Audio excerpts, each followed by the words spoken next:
Oh, jadi lo dapet lowongan kerjaan buat gue itu dari Mr. Smith? Sebenarnya tuh Mr. Smith emang udah suka sama lo dari dulu. Dia tuh pengen nge-hire lo jadi asisten dosennya. Ya tapi kan udah keduluan sama Pak Regar, lo jadi asisten dosennya Pak Regar. Ya udah. Terus pas gue telepon nih Mr. Smith, nah ternyata Mr. Smith itu lagi butuh lowongan kerja. Nah pas gue bilang lo itu lagi butuh lowongan kerja, dia langsung pengen nge-hire lo. Jadi gue takut gue gak mampu. Udah Put, gak apa-apa. Lo kan itu jago adaptasi, pinter lagi. Gue yakin lo pasti bisa. Kan Mati? Amin, doain gue ya. Pastilah, gue doain lo. Lo kan mau yang terbaik buat sahabat gue. Padahal gue juga pengen kerja di sini Put. Gue tertarik banget buat kerja di sini. Ya tapi lo tahu sendiri kan gimana gue harus nge-handle Raisya sejak mama meninggal. Nah tapi gue yakin lo pasti bisa kok. Semangat ya pokoknya, lo lakuin yang terbaik. Semangat.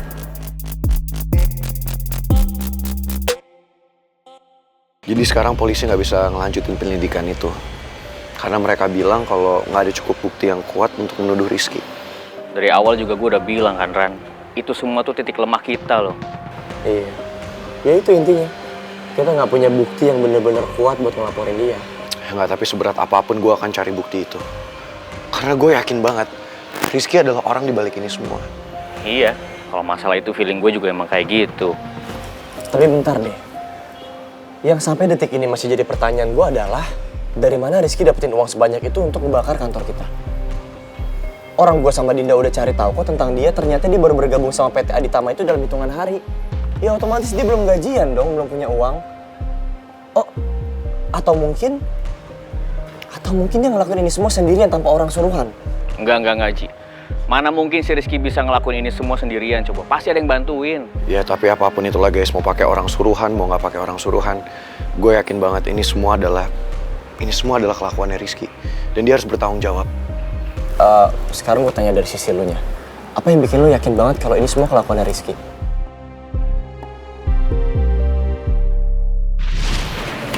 Sini lah. Lo mau apa lagi sih Ki? Lo gak usah banyak ngomong ya.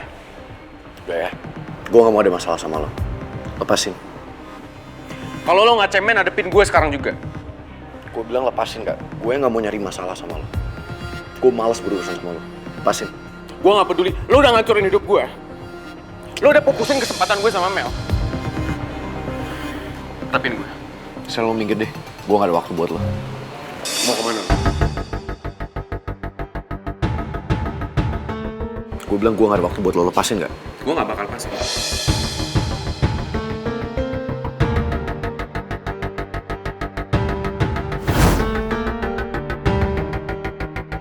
Pak, berhenti. Jangan keluar dari sini. Pak, tahan orang ini, Pak. Lepasin saya! Ingat ya, gue bakal balas semuanya. Gue bakal hancurin lo sehancur-hancurnya. Bawa dia pergi Pak. Bawa pergi. Lihat aja nanti. Dan semenjak hari itu gue yakin kalau omongan Rizky itu bukan hanya sekedar mengancam gue. Tapi dia emang bener-bener dendam sama gue, dia bener-bener benci sama gue. Karena sampai saat ini, dia ngerasa gue adalah penyebab dia sama Mel gak jadi tunangan. Ya mungkin banget sih kalau itu. Oh, gini aja. Sekarang kita minta CCTV kantor supaya kita bisa pantau semua kejadiannya dari awal. Buat dapat bukti. Enggak. Lo lupa apa? Kalau semua CCTV itu udah diamanin sama polisi, udah dibawa. Kita itu nggak bisa lihat CCTV lagi, udah jadi barang bukti. Oh iya, gue baru ingat lagi. Berarti kita harus pakai cara lain, nggak bisa pakai cara itu.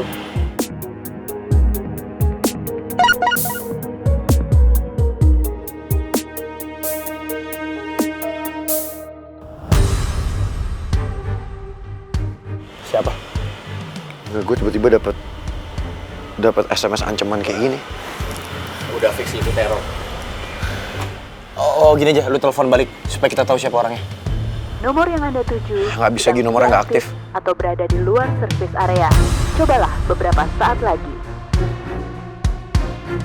Gue nggak tahu harus mulai dari mana lagi buat mecahin kasus ini. Kalau bener yang ngelakuin ini semua adalah Rizky. Terus kalau gitu kita sekarang harus nyelidikin apa coba? Kalau menurut gue guys, kita harus balik ke kantor kita. Kita coba lihat bukti-bukti, siapa tahu ada petunjuk yang bisa menolong kita. Oke. Ayo. Ya udah, boleh. Put, maaf ya, gue nggak bisa nganterin lo sampai di atas. Ternyata gue harus ketemuan nih sama Tante Dahlia. Nggak apa-apa kan? Oh, iya nggak apa-apa kok. Gue sendiri aja. Yaudah lo hati-hati ya. Pokoknya, I wish you nothing but the best. Good luck buat interviewnya. Semangat. Dah. Lo pasti bisa. Bye-bye.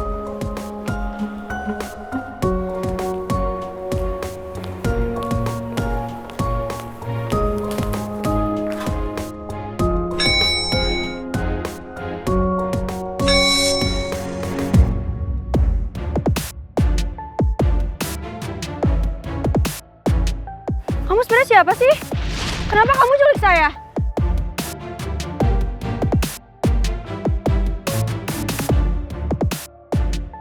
Lu udah dibantuin, malah kabur duluan. Jadi basah kan gue? Lo? Lo kan yang waktu itu nyelamatin gue kan dari penculikan? Ya ampun, sumpah kebetulan banget. Soalnya kan gue belum sempat bilang Lu duduk di meja gue. Gue lapar dan gue pengen makan sekarang. Gue minta lu pergi dari meja gue. gue nyapa dia nggak ya? Tapi kalau dia nggak inget sama gue gimana?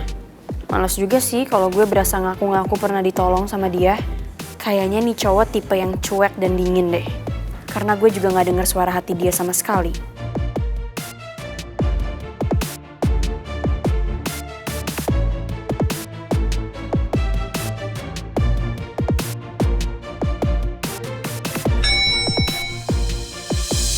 Dia sama sekali nggak noleh juga lagi ke gue.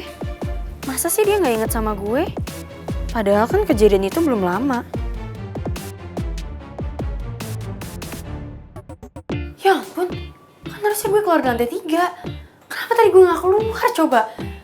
Ya, sekarang liftnya naik ke lantai 6. Aduh, semoga aja gue nggak telat deh. Kamu langsung kesini aja ya, Raffi? Ke Cafe Edmunda Cafe yang di Jalan Bangkaraya. Iya, nanti habis ini Tante Sherlock, ya? Oke, bye. Tante? Citra, syukurlah kamu udah datang.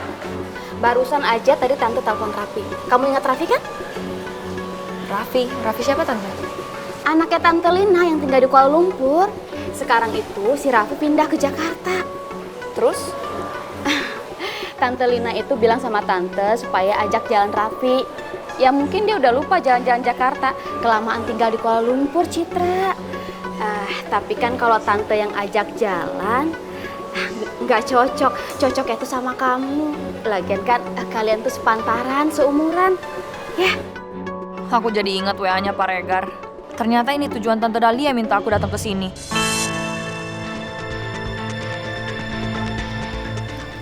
Loh, Citra. Cit, tunggu. Jody, Yes, sir. how about when I have talked to you about the woman? Have you get the interview with the woman or what I have to talk before you before? Not yet, sir, but I'm waiting for it. Where she is? Good afternoon. I'm so sorry I'm late. Good afternoon. How are you today? I'm fine, Mr. Smith. How about you? I'm fine. And I'm so glad to find you because as long as we never to see it. So, this welcome to my company. And why you are so tired? What happened? Yeah, so the elevator went up to the 6th floor and it broke down, so I had to take the emergency stairs. My God. Before the interview, you already look tired. What about when you get work? Kenapa sih nih orang? Dari tadi so cuek banget sama gue. Tapi begitu sekali komentar malah pedes banget. Oh yeah, I almost forgot. Please introduce this one, it's Jody, and he is my special person here. So you all will be get an interview with him. So prepare yourself to interview with him. Okay, let's start the interview. Jadi dia namanya Jody. Dan ternyata dia yang interview gue. Mr. Smith, Ya? please excuse me to do the interview. Okay, yeah, good luck.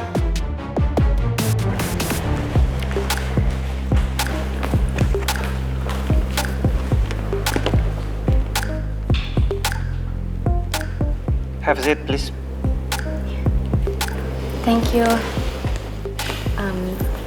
I'm sorry, mister, but should we talk in English? Kita pakai bahasa Indonesia aja. Tadi saya bahasa Inggris karena ada Mr. Smith. Saya belum perkenalkan diri saya, Pak. Nama saya Putri Aurora. Saya lagi baca.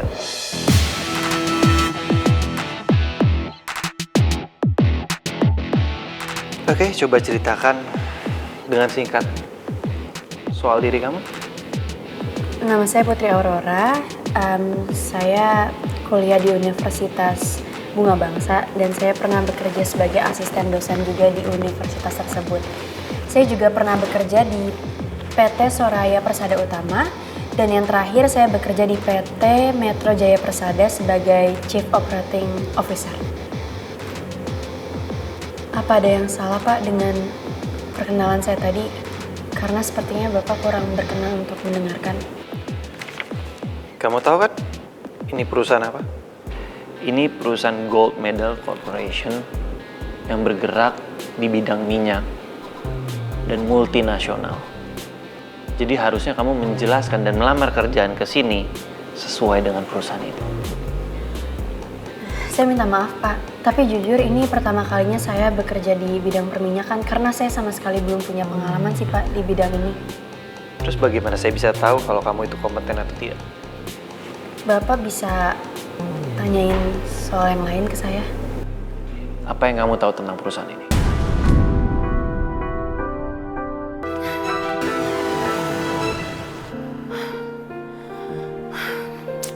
Aduh, gimana ya? Gue gugup banget lagi. Sampai gue bengong, gue gak bisa jawab interviewnya. Gimana coba kalau nanti Pak Jody lapor soal tadi ke Mr. Smith? Kan gue jadi gak enak banget. Lagian Pak Jody juga deh. Kenapa sih dia angkuh banget sama gue? Dia belaga soalnya dia gak pernah kenal atau ketemu sama gue. Gue gak kebayang kalau keterima kerja di sini, pasti tekanannya berat banget. Gimana ya? Gue lanjutin aja kerja di sini atau mendingan gue mundur aja sekarang?